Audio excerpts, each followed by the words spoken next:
मत्ती रचित सुसमाचार अध्याय 13 कुल पद 58 वचन 1। उसी दिन यीशु घर से निकलकर झील के किनारे जा बैठा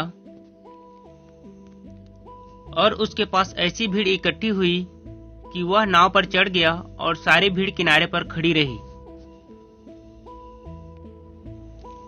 और उसने उनसे दृष्टांतों में बहुत सी बातें कही कि देखो, एक बोने वाला बीज बोने निकला। बोते समय कुछ बीज मार्ग के किनारे गिरे और पक्षियों ने आकर उन्हें चुग लिया। कुछ पथरीली भूमि पर गिरे, जहां उन्हें बहुत मिट्टी न मिली, और गहरी मिट्टी न मिलने के कारण वे जल्द उगाए। पर सूरज निकलने पर वे जल गए और जड़ न पकड़ने से सूख गए। कुछ झाड़ियों में गिरे और झाड़ियों ने बढ़कर उन्हें दबा डाला। पर कुछ अच्छी भूमि पर गिरे और फल लाए, कोई 100 गुना, कोई 60 गुना, कोई 30 गुना। जिसके कान हो वह सुन ले।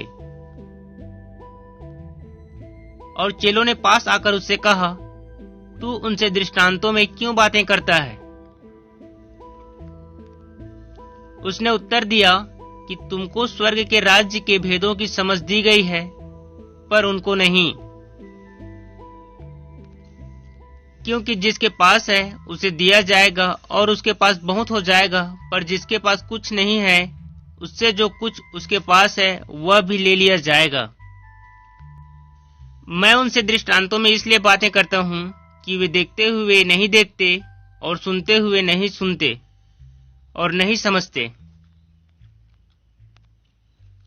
और उनके विषय में यशायाह की यह भविष्यवाणी पूरी होती है कि तुम कानों से तो सुनोगे पर समझोगे नहीं, और आंखों से तो देखोगे पर तुम्हें न सूझेगा।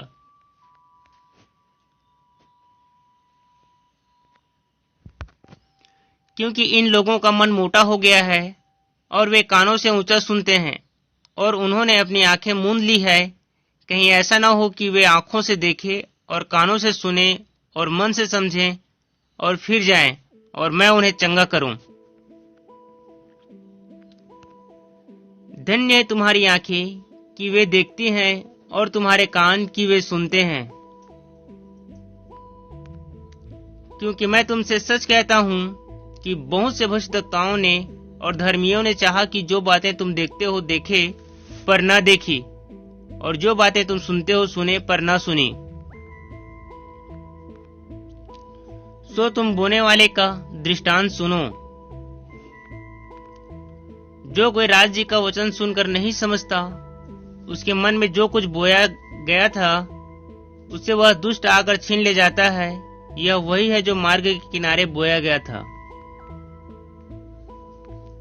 और जो पथरीली भूमि पर बोया गया वह यह है कि जो वचन सुनकर तुरंत आनंद के साथ मान लेता है, पर अपने में जड़ न रखने के कारण वह थोड़े दिन का है, और जब वचन के कारण क्लेश या उपद्रव होता है तो तुरंत ठोकर खाता है। जो झाड़ियों में बोया गया यह वह है जो वचन को सुनता है, पर इस संसार की चिंता और धन का धोखा वचन को दबाता है और वह फल नहीं लाता।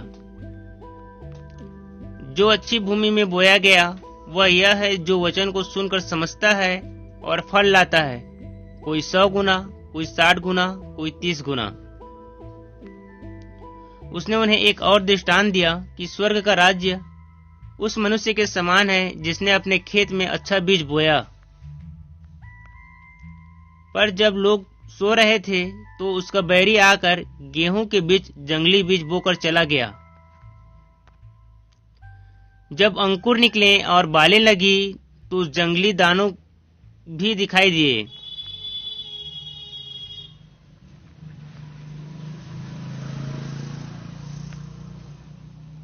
इस पर गृहस्थ के दासों ने आकर उससे कहा, हे स्वामी, क्या तूने अपने खेत में अच्छा बीज न बोया था?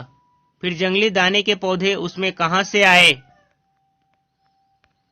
उसने उनसे कहा, यह किसी बैरी का काम है। दासों ने उससे कहा, क्या तेरी इच्छा है कि हम जाकर उनको बटोर लें? उसने कहा, ऐसा नहीं न हो कि जंगली दाने के पौधे बटोरते हुए उनके साथ गेहूं भी उखाड़ लो।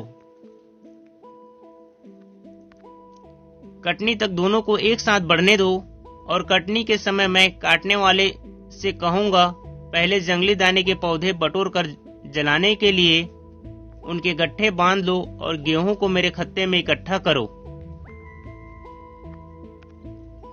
उसने उन्हें एक और दृष्टांत दिया कि स्वर्ग का राज्य राई के एक दाने के समान है, जिसे किसी मनुष्य ने लेकर अपने खेत में बो दिया।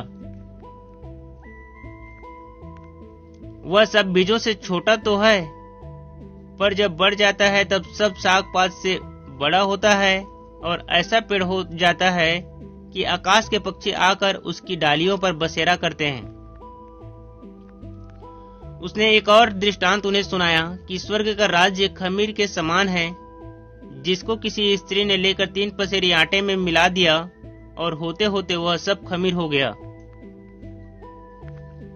ये सब बातें यीशु ने दृष्टांतों में लोगों से कही और बिना दृष्टांत वह उनसे कुछ न कहता था, कि जो वचन यशायाह भविष्यद्वक्ता के द्वारा कहा गया था वह पूरा हो कि मैं दृष्टांत कहने को अपना मुंह खोलूंगा और उन बातों को जो जगत की उत्पत्ति से गुप्त रही है प्रकट करूंगा।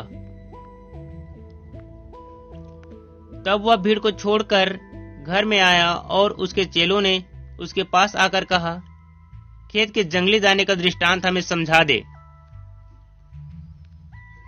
उसने उनको उत्तर दिया कि अच्छे बीज का बोने वाला मनुष्य का पुत्र है। खेत संसार है, अच्छा बीज राज्य के संतान और जंगली बीज दुष्ट के संतान है। जिस बैरी ने उनको बोया वह शैतान है। कटनी जगत का अंत है और काटने वाले स्वर्गदूत हैं।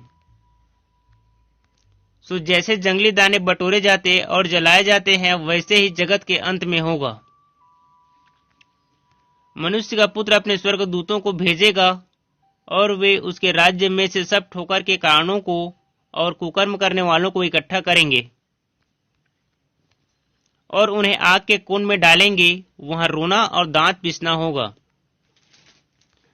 उस समय धर्मी अपने पिता के राज्य में सूर्य की नाई चमकेंगे। जिसके कान हो वह सुन ले। स्वर्ग का राज्य खेत में छिपे हुए धन के समान है, जिसे किसी मनुष्य ने पाकर छिपा दिया और मारे आनंद के जाकर और अपना सब कुछ बेचकर उस खेत को मोल लिया। फिर स्वर्ग का राज्य एक व्यापारी के समान है, जो अच्छे मोतियों की खोज में था। जब उसे एक बहुमूल्य मोती मिला तो उसने जाकर अपना सब कुछ बेच डाला और उसे मोल ले लिया। फिर स्वर्ग का राज्य उस बड़े जाल के समान है, जो समुद्र में डाला गया और हर प्रकार की मछलियों को समेट लाया। और जब भर गया तो उसको किनारे पर खींच लाए और बैठकर अच्छी अच्छी तो बर्तनों में इकट्ठा किया और निकम्मी निकम्मी फेंक दी। जगत के अंत में ऐसा ही होगा। स्वर्गदूत आकर दुष्टों को धर्मियों से अलग करेंगे और उन्हें आग के कुंड में डालेंगे। वहां रोना और दांत पीसना होगा।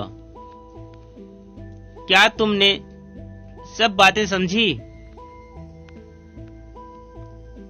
उन्होंने उससे कहा, हाँ। उसने उनसे कहा, इसलिए हर एक शास्त्री जो स्वर्ग के राज्य का चेला बना है, उस गृहस्थ के समान है जो अपने भंडार से नई और पुरानी वस्तुएं निकालता है।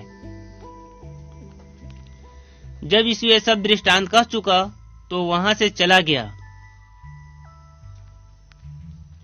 और अपने देश में आकर उनकी सभा में उन्हें ऐसा उपदेश देने लगा कि वे चकित होकर कहने लगे कि इसको यह ज्ञान और सामर्थ के काम कहां से मिले हैं।